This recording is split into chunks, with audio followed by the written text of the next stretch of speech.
முடிமன் ராமசாமி, கட்சிக்கு சம்பந்தமே இல்லாதவர்கள் போய் கட்சிக்கு உரிமை கோருகிறார்கள்.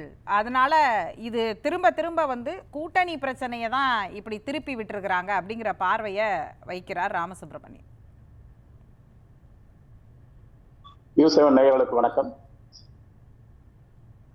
அதாவது கட்சிக்கு சம்பந்தம் இல்லாதவர்கள் என்று ராமசுப்ரமணியன் சொன்னார். யார் கட்சிக்கு சம்பந்தம் இல்லாதவர்கள்? ராமசுப்ரமணியன் கட்சிக்கு சம்பந்தம் இல்லாதவர். அவர் சொல்லுகிறார், நாங்கள் கட்சிக்கு சம்பந்தம் இல்லாதவர்களா? 72 இருந்து இந்த கட்சியில் இருக்கிறோம், தொடர்ந்து இந்த கட்சியில பயணித்துக் கொண்டிருக்கிறோம். அண்ணன் ஓபிஎஸ் போன்றவர்கள் சட்டமன்ற உறுப்பினராக, முதல்வராக போன்ற பதவிகளில் நீடித்திருக்கிறார்கள். இவர்கள் கட்சியின் விதிகளுக்கு புறம்பாக கட்சியிலிருந்து நீக்கப்பட்டிருக்கிறார்கள் என்பதுதான் குற்றச்சாட்டு. ஆகவே கட்சியிலிருந்து விதிகளுக்கு புறம்பாக நீக்கப்பட்டவன் கட்சியை விட்டு நீக்கப்பட்ட பிறகுதான் வழக்கு தொடுக்க முடியும்.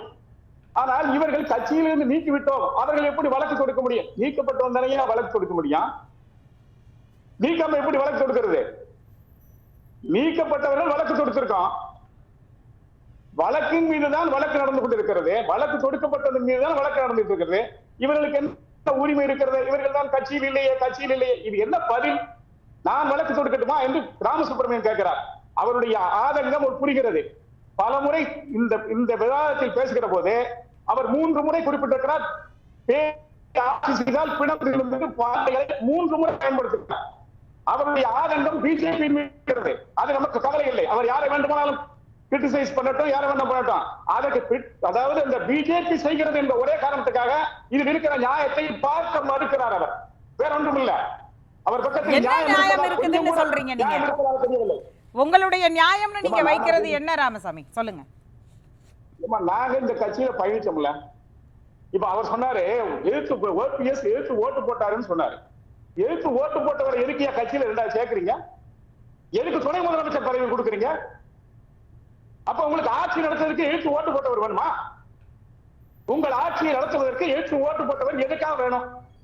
நீ கட்சிக்கு எதிராக வாக்களித்தாய், எனக்கு அதுல உண்மையில உடன்பாடு இல்லை சொல்றேன். நீ கட்சிக்கு எதிராக வாக்களித்தாய், எந்த நிலையிலையும் உன் ஆதரவில் இந்த ஆட்சி நீடிக்காது சொல்லணும் இல்ல? அவர்கள் தானே உண்மையானவர்கள். நான் வாழ வேண்டும் என்றால் யாரை வேண்டுமானாலும் பயன்படுத்திக் கொள்வேன், என் வாழ்க்கை முடிந்து விட்டால் யாரை வேண்டுமானாலும் அழிப்பதற்கு நான் துணிவேன்.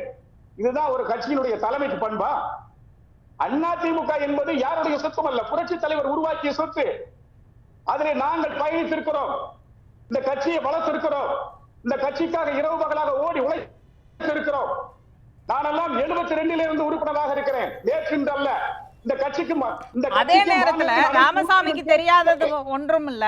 அதாவது ஒரு உட்கட்சி விவகாரத்தை தேர்தல் ஆணையம் கையில கொண்டு போய் கொடுப்பது அப்படிங்கிறது சரியான ஒன்றா அப்படின்ற ஒரு கேள்வி இருக்கு.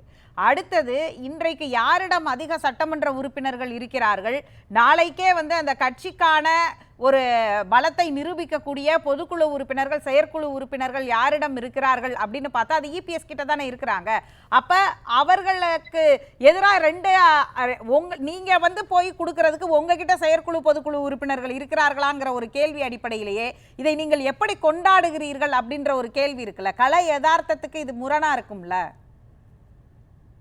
நாங்க ஆரம்ப காலத்திலிருந்தே சொல்லிட்டு இருக்கோம், செயற்குழு பொதுக்குழு என்பது அதிமுகவிற்கு பொருத்தமில்லாத ஒரு விதி. அதிமுகவின் பொதுச் செயலாளராக இருக்கிறவர், அதிமுகவின் சுப்ரீம் பவராக வரக்கூடியவர் தொண்டர்களால் தேர்ந்தெடுக்கப்பட வேண்டும் என்பதுதான் அந்த கட்சியை நிறுவிய நிறுவன தலைவர் குறிப்பிட்டிருக்கிறார். புரட்சி தலைவர் என்பவர் நமக்கு வழங்கி இருக்கிற, தொண்டர்களுக்கு வழங்கி இருக்கிற மேக்னா காட்டுறது. அந்த மேக்னா காட்டரை மீறுகிற அதிகாரம் இந்த கட்சியில் யாருக்கும் கிடையாது. அப்படி இருக்கிற போது அந்த விதியை மீறுகிறீர்கள், அதான் குற்றச்சாட்டு. நீங்க அவங்க கிட்ட செயற்குழு இருக்க, பொதுக்குழு இதையே சொல்லிட்டு இருக்காங்க, வர்றவங்களும் சொல்லிட்டு இருக்காங்க செயற்குழு இருக்க, பொதுக்குழு. இந்தியாவிலே அதிமுகவின் விதி மட்டும் தனியானதுமா, வேற எந்த கட்சிக்கு இந்த விதி கிடையாது. அதை நீதிமன்றங்கள் பார்க்க மறுக்கிறது. அதுதான் நாங்க ஆரம்ப காலத்தில் சொல்லிட்டு இருக்கோம். நீங்கள் சந்திரமதியின் கழுத்தில் நடக்கிற தாலியை பாருங்கள், உங்கள் கண்களுக்கு மட்டுமா அதை தெரிகிறதா என்று கேட்கிறோம் நீதிமன்றங்களை பார்த்து. இல்ல, நீதிமன்றம் இன்னைக்கு அதை பார்த்திருக்குதா? அதாவது அந்த விதிகளின் அடிப்படையில தேர்வு அப்படிங்கிற இடத்துல அந்த கிரவுண்ட்ல இருந்து தான் தேர்தல் ஆணையத்திற்கு அந்த அதிகாரத்தை கொடுக்குறாங்களா? அவங்க தடைய நீக்கி இருக்கிறாங்களா? தேர்தல் ஆணையம் விசாரிக்க கூடாதுன்னு போனது நாங்களா? தேர்தல் ஆணையம் விசாரிக்க கூடாதுன்னு போனது எடப்பாடி. ஏன் எடப்பாடிக்கு எல்லா நம்பிக்கையும் இருக்கிற போது ஏன் தேர்தல் ஆணையம் விசாரிக்கட்டுமே?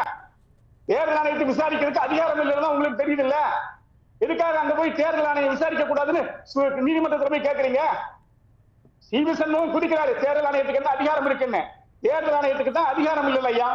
எதுக்காக நாளைக்கு தேர்தல் ஆணையம் கூப்பிட்டா போகாதீங்க, நான் வர முடியாது சொல்லுங்க. தேர்தல் ஆணையத்தை நாங்கள் மதிக்க மாட்டோம், நீ ஒரு மெசஞ்சர் தான் சொல்லுங்க. யார் உங்களை வேண்டாம்னு சொன்னது?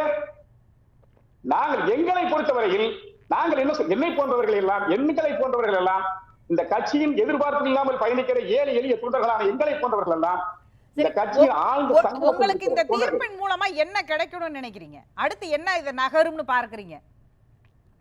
நீங்க ஒரு உரிமை மீட்பு குழுன்னு நீங்க எல்லாரும் ஒரு குழு இருக்கிறீங்க. அது இல்லாம சசிகலா அவங்க தனியா இருக்கிறாங்க, டிடிவி தனியா இருக்கிறாரு. இந்த குழுவுல சில பேர் வந்து இந்த வழக்குல சம்பந்தப்பட்டவங்க இருக்கிறாங்க, வழக்குல சம்பந்தப்படாம தனியா அந்த குழுவுக்குள்ள இல்லாதவங்க தனியா இருக்கிறாங்க. ஓபிஎஸ் ஒரு பக்கம் இருக்கிறார். இது என்ன மாதிரி செட்டப்ல மாறும்? இந்த தீர்ப்பின் மூலமாக அடுத்து உங்க நகர்வு என்னவா இருக்க போகுது? நாங்கள் என்னை பொறுத்தவரை நாங்கள் ஆரம்ப காலத்திலிருந்து எடப்பாடி பழனிசாமி இன்றைக்கு பொறுப்பில் இருக்கிறார் என்று சொன்னால் அவர் சொல்லுவாரு இவங்க தான் நீதிமன்றத்துக்கு போயிட்டு இருக்காங்க. ஆனா அவர் நீதிமன்றத்தின் தீர்ப்பின் அடிப்படையில் தான் அவர் இன்னைக்கு அந்த தலைமை பொறுப்பில் இருந்துட்டு இருக்காரு. ஜனநாயக தீர்ப்பில் அவர் அத்தனையும் தோல்வி அடைந்திருக்கிறார். ஜனநாயகத்தில் வழங்கிய தீர்ப்புகள் அத்தனையும் அவருக்கு எதிரான தீர்ப்புகளாகத்தான் இருக்கிறது. தொடர் தோல்விகளை சந்தித்துக் கொண்டிருக்கிறார். நாங்க என்ன சொல்றோம், நமக்கு இடையில இருக்கிற பிரச்சனைகளை பேசி தீர்ப்போம். எதுவாக இருந்தாலும் சரி பேச்சு கட்சியின் நலனை மட்டும் முன்னிறுத்துவோம்.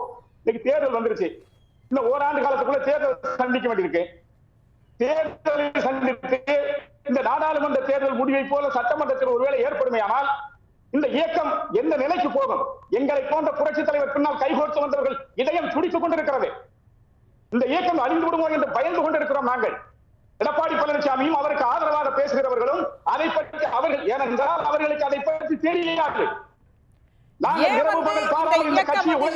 தலைமையில இருக்கும் பொழுது அழிந்து போயிடும் நினைக்கிறீங்க? அவர் தானே இவ்வளவு நாட்களாக இவ்வளவு சட்ட சிக்கல்கள் போராட்டம் இருக்கும் பொழுதும் அவர் கையில தானே இருக்கு இயக்கம். நல்ல கேள்விமா. தொடர்ந்து பல தோல்விகள். இந்த நாடாளுமன்ற தேர்தலில் என்ன சொன்னாரு? நான் பலமான கூட்டணி அமைப்பேன். அப்ப கூட நாங்க சந்தோஷப்பட்டேன். ஒருவேளை பலமான கூட்டணி அமைத்து வெற்றி பெற்று விட்டால் சந்தோஷம் என்று. உங்களால் அமைக்க முடிந்ததா? ஏன் வரவில்லை? சொன்னவர்கள் என்ன சொன்னார்கள்? இந்த கட்சி ஒற்றுமையாக இல்லை, இந்த கட்சி பலமாக இல்லை, ஆகவே இந்த கட்சியை நம்பி நாங்கள் வர முடியாது சொன்னார்களா இல்லையா? யாராவது வந்தார்களா உங்கள் பின்னால்? உங்களை நம்பி யாராவது உங்கள் நம்பி கரங்கோர்க்க தயாரானார்களா? மிகப்பெரிய தோல்வியை, அவமானத்தை நானெல்லாம் 1980ஆம் ஆண்டு நாடாளுமன்ற தேர்தல் முடிவில் 2-3 நாட்களுக்கு முகத்தை கொண்டு வெளியே காட்ட முடியாது என்று படுத்து கிடந்தவன். இரண்டு பேரும் இரட்டை தலைமையா இருக்கும் போது தோல்விகளை தானே அதிமுக சந்திச்சிருக்குது. அப்ப அவர் இருக்கும் போது சந்திச்சதை விட இவரை மட்டும் அதற்கு சார்ஜ் பண்றது சரியான ஒன்றா இருக்குமா? அந்த கேள்வி நியாயமானதான். தோல்வியை சந்தித்திருக்கிறது. 7 இடங்களில் நாடாளுமன்ற தேர்தலில் 7 இடங்களில் டெபாசிட்டை பறி கொடுத்திருக்கிறது.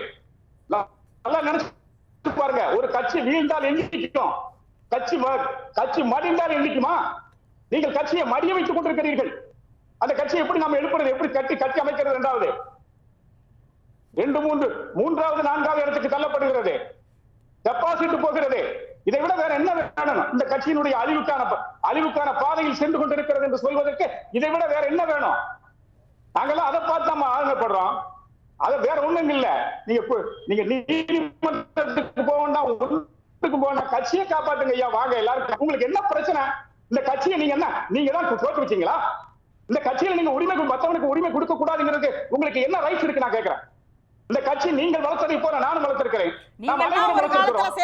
தேர்ந்தெடுத்தீங்க ஒற்றை வாக்கில் இரட்டை தலைமைன்னு நீங்க எல்லாம் சேர்ந்து தேர்ந்தெடுத்தவர்கள் தானே. தேர்ந்தெடுத்தவர்கள் தானே நீக்குகிறீங்க. அதனாலதான் பிரச்சனை வருது. நீங்க எந்த தொண்டர்களால் தேர்ந்தெடுக்கப்பட்டீர்களோ அதே தொண்டர்களால் தானே ஓபிஎஸ் தேர்ந்தெடுக்கப்பட்டார். உங்களுக்கு இருக்கிற அந்த அதிகாரம் அவருக்கு இருக்கா இல்லையா?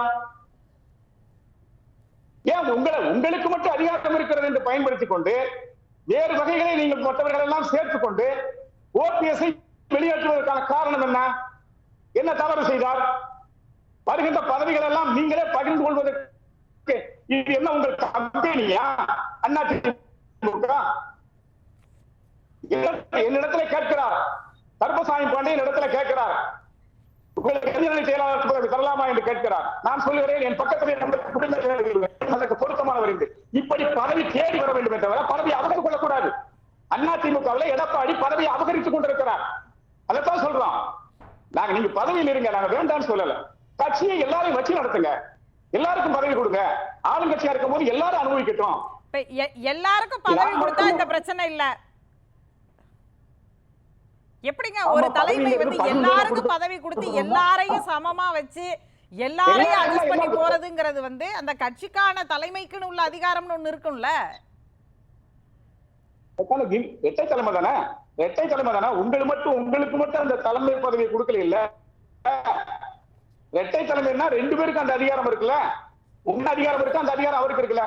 உதாரணத்துக்கு நான் சொல்றேமா, பேசலாம்.